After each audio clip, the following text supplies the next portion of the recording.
Welcome back, everybody. Hope you enjoyed the coffee you rushed off to before I could actually wrap up the last panel. But you obviously had enough on viewability and visibility. Hope you also used all the demo stations. If you didn't get a chance, please go at lunch break. And again, they are there for us to talk you through them and find out more about what we're up to as a business. So please do use those and ask us questions. But next, and moving on, we now have a research presentation titled Growth Drivers in Global Programmatic Advertising. So to present that is Luke Stillman, Associate Director of Forecasting from MAGNA Global. He'll be on stage in 2 seconds and share us with Magna's view on what they consider to be the growth drivers in programmatic advertising. Luke will share the findings of MAGNA Global's latest Programmatic Intelligence report, which covers existing market conditions and spend forecasts for over 35 countries. So please do welcome Luke. Thank you, Luke. There's your clicker. All right. That's all you need. So thanks, Bill, for the introduction. At MAGNA Global, we measure all aspects of the advertising economy. So I'm sure everyone here sees 5 anecdotes a day about the growth of programmatic spend. And what we try and do with our Programmatic Intelligence report is we put numbers behind those anecdotes and quantify in a systematic way the development of the programmatic market. I want to cover 3 things today.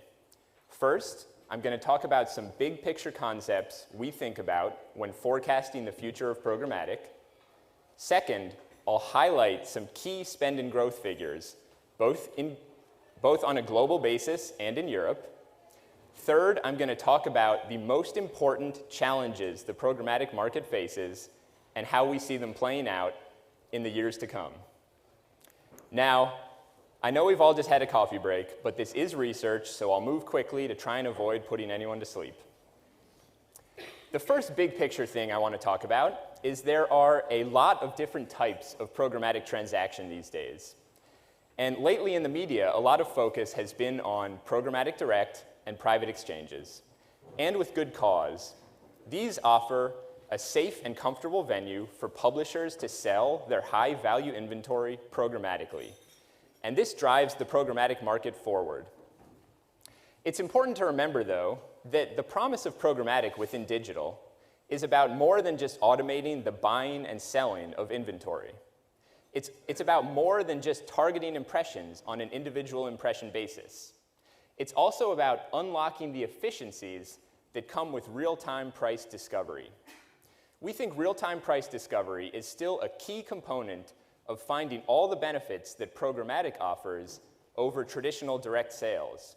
And early studies have shown that there are benefits to real-time price discovery for both brands and publishers. Why then all the focus on private marketplaces and programmatic direct? It's because of a lingering shortcoming with today's measurement and attribution tools. The brands that are being most aggressive about spending programmatically are the ones that are most quantitative. They want to measure everything they do. They want to point to every impression and every dollar and say, that metric there is why we spent that money. And unfortunately, today's programmatic KPIs and last touch attribution do not fairly value premium inventory. New tools are coming to the market, however. The early stages are microsurveys, judging campaigns on digital reach, cross-platform reach, ad recall. These are the early stages of tools that will allow brands the metrics they need to properly judge that premium inventory, and when it can be measured, they can pay up for it. The second big picture thing I want to talk about is when I say programmatic spend is this large, or programmatic growth is this high, I'm only talking about banner display and video, a subset of all digital spend. I'm not talking about search, the largest share of digital spend. I'm not talking about social, the fastest growing portion of digital budgets. And I'm not talking about them because they are already 100% targeted on an individual impression basis. They're already 100% programmatic. And so adding them in would just dilute the findings in banner display and video that are transitioning to programmatic methods. So here, in this donut chart, what we can see on the outer ring is spend by digital media format. So in yellow is banner display, and in pink is video. Those are the programmatic formats. What the inner ring shows is the share of each format that is targeted on an individual impression basis, that is bought programmatically. So in the yellow and the pink, there's a lot of gray in that inner ring, and that gray is spend that is not targeted on a one-to-one basis, that is still bought in a traditional direct sale approach. But if we add in search and social, if we look at all digital media, that inner ring is starting to look pretty much filled in. And we can see that again here. So the green sections are spend that is targeted on a one-to-one basis. On the left is just banner and video, and it's a small part of total spend. On the right, though, this is all digital media, and we can see that it's about 3/4 of the pie. So what's strange to a buyer is not individual impression targeting. It's not programmatic buying. What's odd is the quarter of inventory that they still cannot access through programmatic platforms, that still has to be bought through a traditional direct sale process, and that quarter of the pie continues to shrink. So now let's jump into some of the numbers. On a global basis, programmatic spend will be $14 billion this year, growing to $37 billion by 2019. For context, 5 years ago, this was just a $2.5 billion market.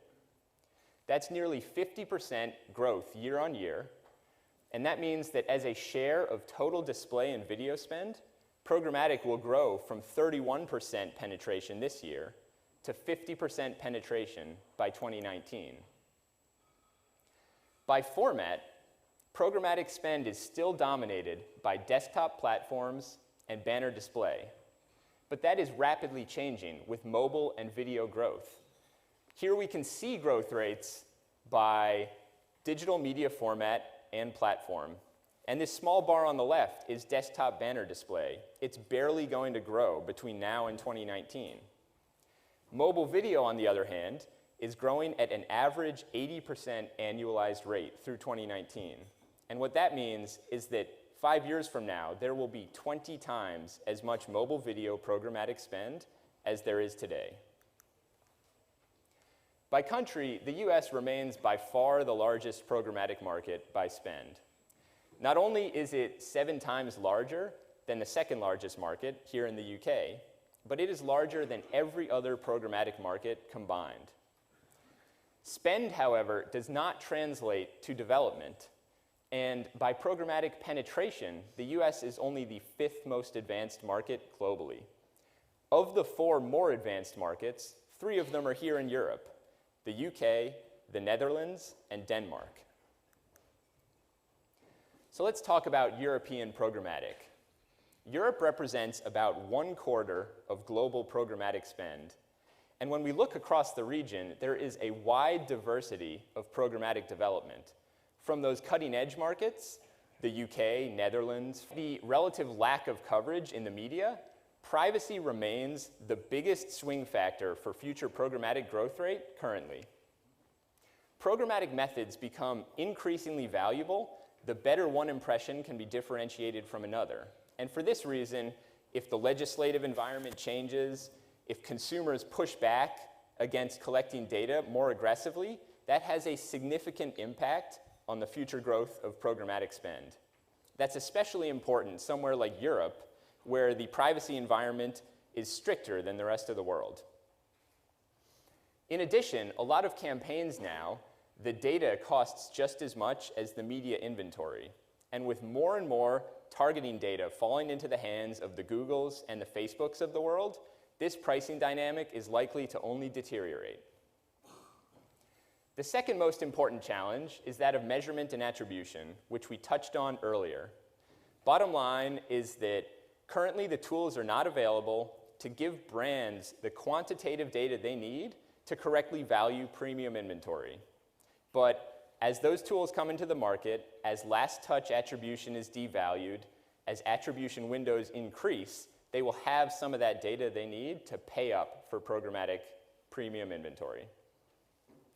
And the third challenge I want to discuss is that of viewability. Viewability is tied in very closely with private marketplaces. For publishers, private marketplaces offer a comfortable spot where they can safely sell some of their higher value inventory through programmatic platforms.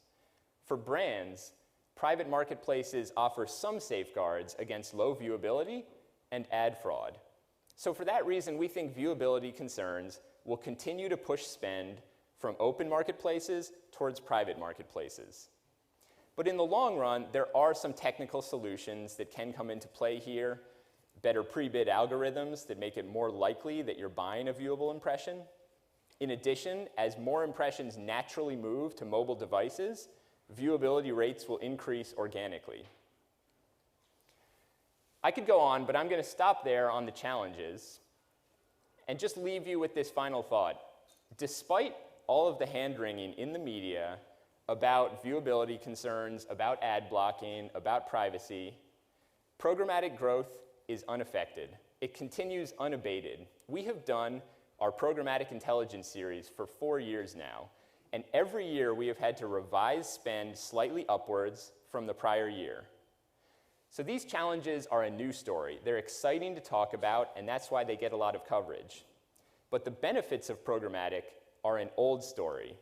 Reduced waste, reduced costs, access to new audiences, improved yield optimization, increased reach and frequency. These are an old story, but it's these programmatic benefits that continue to push spend forward. Thanks.